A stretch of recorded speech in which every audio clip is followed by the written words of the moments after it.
The lighting on this video is going to be terrible. The sun keeps coming in and out. I don't know. I need to build a proper workshop, basically.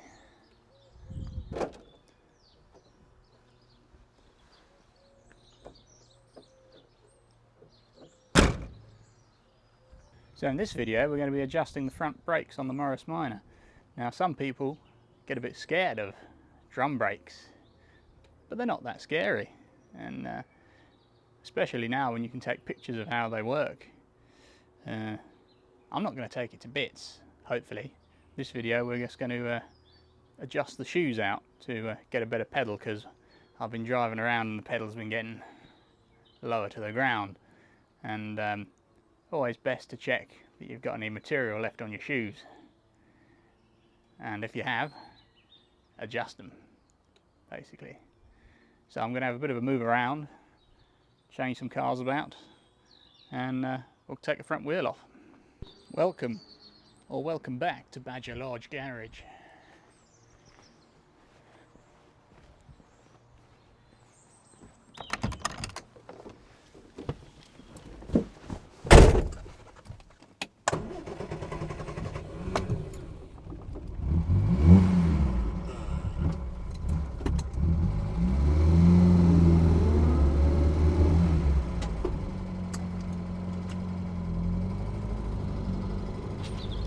Back in the day, BMC didn't want your hubcaps to come off every time you went over a bump or just fell down a pothole, so they opted for fixing them on so they would never come off, basically. So if you've got nice shiny wheels, don't do this.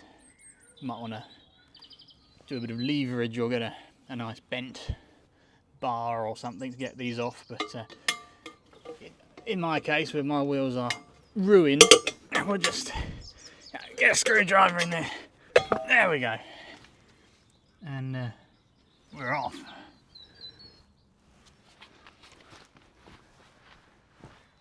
Now, something that's often overlooked is jacking up a vehicle. A lot of people don't, when they're first starting, necessarily know what to lift up. And the general rule of thumb is, something that doesn't bend. Ideally not a sump or a floor pan or a flimsy little suspension component. Most of those things will lift the vehicle if you go hard enough with the jack, but you'll be replacing those bits afterwards. With this particular car, I'm going under the front frame rail. It's got two beams that stick out the front, and it's got a little corner bit where it's got a welded plate on, and that's perfect for a big trolley jack like this one. Just perfectly sit underneath and lift. And this is a very light car, so it won't take a lot, just a couple of pumps and we'll be up in the air just enough to get the wheel off. Don't need to go too far. And then what I'll do is chuck one of these underneath that same frame rail, and that'll just, don't go underneath without one. Ideally, you can if you want to, but if it falls on your head and you die, it's not my problem, basically. So if you haven't got a gun, you want to loosen these off first, because otherwise your wheel's going to spin when you're trying to do it with a ratchet or hammer. But I'm lazy.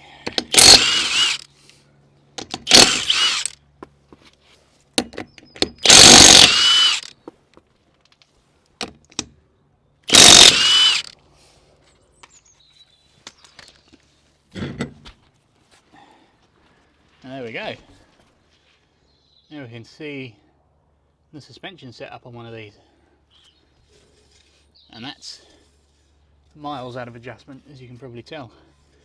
There should be quite a lot of drag on that, and I can just spin it. So that means the shoes are worn and not very close to the drum anymore, hence why the pedal goes so far. So two screws that seem to look new. I must have replaced them last time, and if I was sensible, I would have used some anti-seize on them. But this is me, so I probably didn't bother. we'll take them out and have a look. And incidentally, or as a matter of note, you don't have to take the drum off to adjust the shoes. If you notice, this hole is actually for adjusting the drums. If you spin the drum round and locate the adjuster, you can put a screwdriver in and click it round and open the shoes up. So I've just found a screwdriver, and yes, I didn't go too inside, and I use Loctite. No, the opposite, where it doesn't get stuck. Copper slip. Oh yeah. Sometimes I even amaze myself. Wonder if this will come off nicely. Yes. You can see the play in the top up here. That bush looks pretty knackered, but no play in the track rod ends or anything else by the looks of it, which is good. So now, despite the shoes being off enough to let it spin freely, there's still enough of a lip behind where the drum's worn to stop the drum just being able to pull off. So what we can do is locate the adjuster and back the shoes off as far as they'll go. Can't remember where it is on this, it's one side or the other. Let me find it. So yeah, I found the adjusters. There's one there for one shoe and one somewhere just about there for the other shoe. And all I did was put a screwdriver in, back them off, and then we have enough to get the drum off. And there we go. What we got? Dead spiders. Not too bad though. Dust.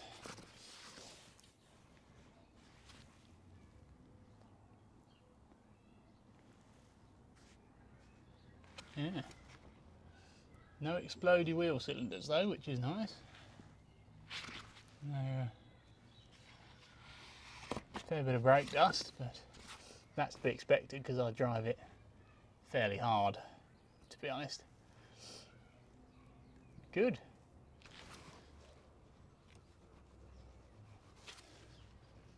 Wheel bearing, very smooth, very nice.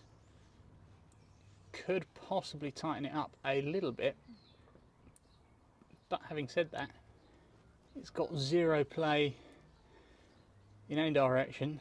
It's beautifully smooth and makes no noise whatsoever. So I'm inclined to leave that as is. Someone's shouting at the screen, I'm sure, but I'm very much of the opinion sometimes if it isn't broken, don't take it to bits. So I've just given the brakes a bit of a spray down with some brake cleaner. Don't get this stuff on your hands, by the way, it turns them crispy and they fall off. So now you can see a little bit better with the drum off, or if I aim you actually at what's going on. The twin leading shoes, which is what these are, so that means it's got two shoes and they've both got a wheel cylinder and they're both pushing up against the drum. One's, you know, to stop. Two wheel cylinders going in the same direction. They work really well going forwards.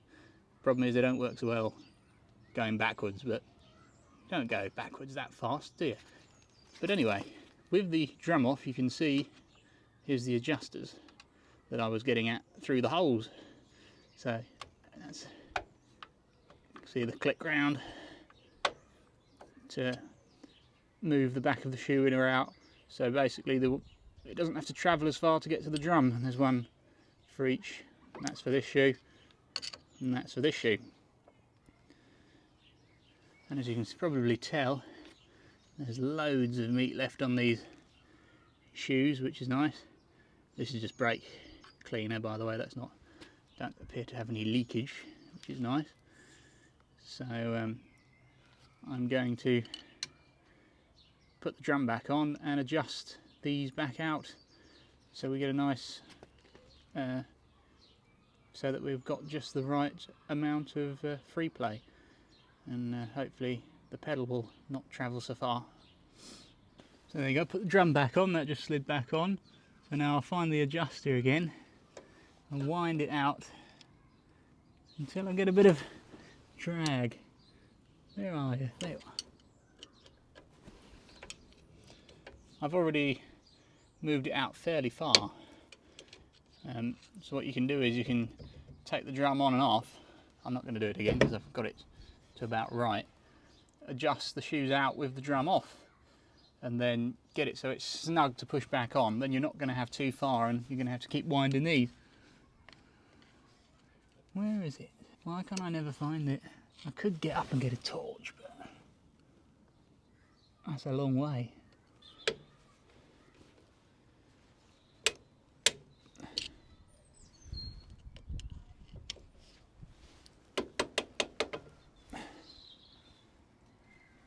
I can't remember which way it went. It is that way. Yeah. There you go. And then you turn it the wrong way and you might as well have not bothered setting up in the first place.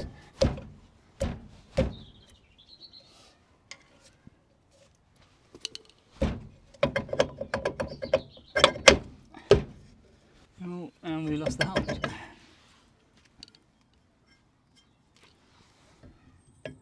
Did anyone see that as well?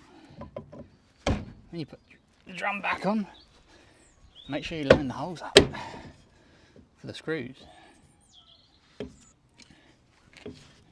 Starting to get a bit of drag on that side.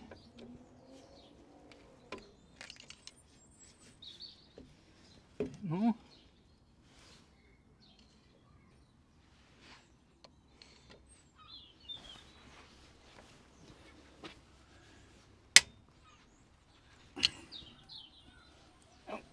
That was the difference between locks and not locks.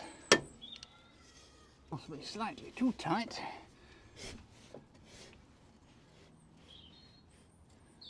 Right, back that one off just a little bit and see what happens.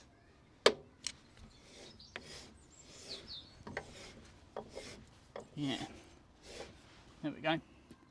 That's about it. Let's find the screws that are lost on the ground. Still got enough copper slip on them. Nope. Go and find some more.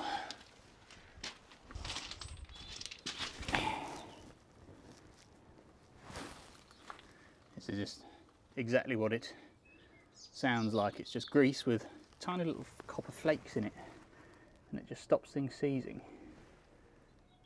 You can buy it from most places if you've never bought it before.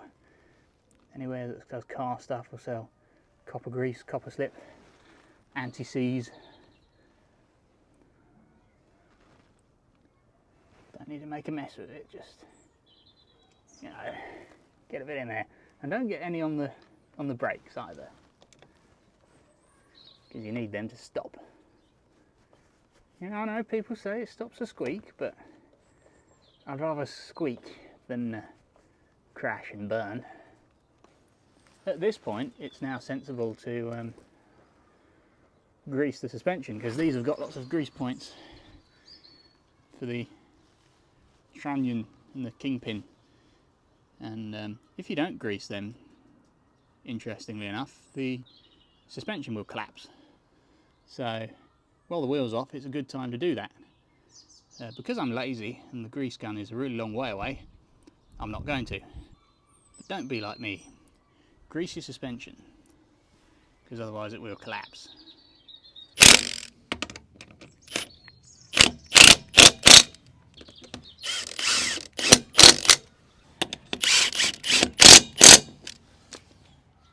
Don't go hamming those up with a gun, by the way. They're not meant to go very tight. So, there you go. Get a little bit of drag, but not too much. That's about as close as it gets. Can't go much tighter, don't want to go much looser. But it doesn't take much to go past it, so that's That's nice. Go and do the other side. So once you have got your wheels nipped up, use a torque wrench to tighten them up with. Some people like to go, you know, just rattle them down with a gun, or just go FT, if you know, FT, flipping tight, or words of a similar nature. They do actually have a torque spec of 45 to 50 pounds foot, so it's not much like a standard modern car, or even what an air gun will do at a tyre fitting shop.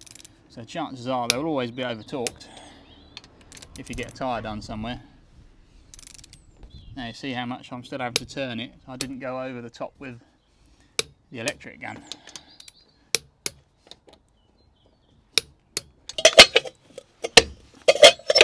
Oh, get on. Come on.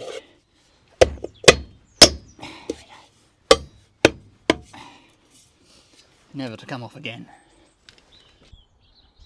And hopefully when you've done that, your pedal should be a bit higher up. If it's not, then you might want to have a bit more of a rummage around, you know, maybe check your brake fluid again. Could be an issue with the master cylinder, or you could have a wheel cylinder that's leaking down somewhere else, or just a very small leak somewhere.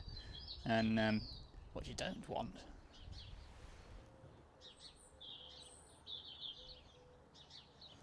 pigeon.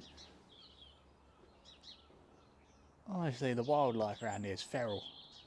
And what you don't want on a single line brake system like this, and what that means is the fluid just goes around one circuit, that's it, is a leak.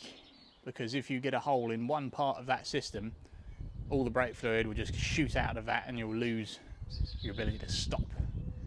And that can put a dampener on your day significantly. So yes, that is the shoe adjustment, and it's always worth doing it periodically anyway to maintain your optimum braking performance. The brakes on a Morris Minor, the standard drums, will work perfectly fine for what you do. Like this one, for example, I drive this hard, very, you know, heavy foot on the both pedals, and which is why I was quite surprised there's still as much material on the shoes as there is, and the drums are pretty good as well. But yeah, if you know you've got good material on your shoes and don't even have to take the drum off, as I said, just stick the screwdriver through, click it around, feel when it feels tight-ish, but you can still spin it, and then that's it, you're not far off. Chuck it back together and keep going. But it is always sensible to, while you've got as far as taking the wheel off, just take the drum off, see how much shoe you got left, because you could just be adjusting it further out until you've got metal on metal, and then your drum's knackered and you're spending more money basically, and no one likes spending money. I'm tight, you may have gathered. But if you enjoyed this video or got something from it, unlikely, do hit like and subscribe. And if you're really interested, which would also be quite surprising, you can press the notification bell and see whenever it is that I put some more of this nonsense on the internet. And thank you for those of you who have liked and subscribed and watched.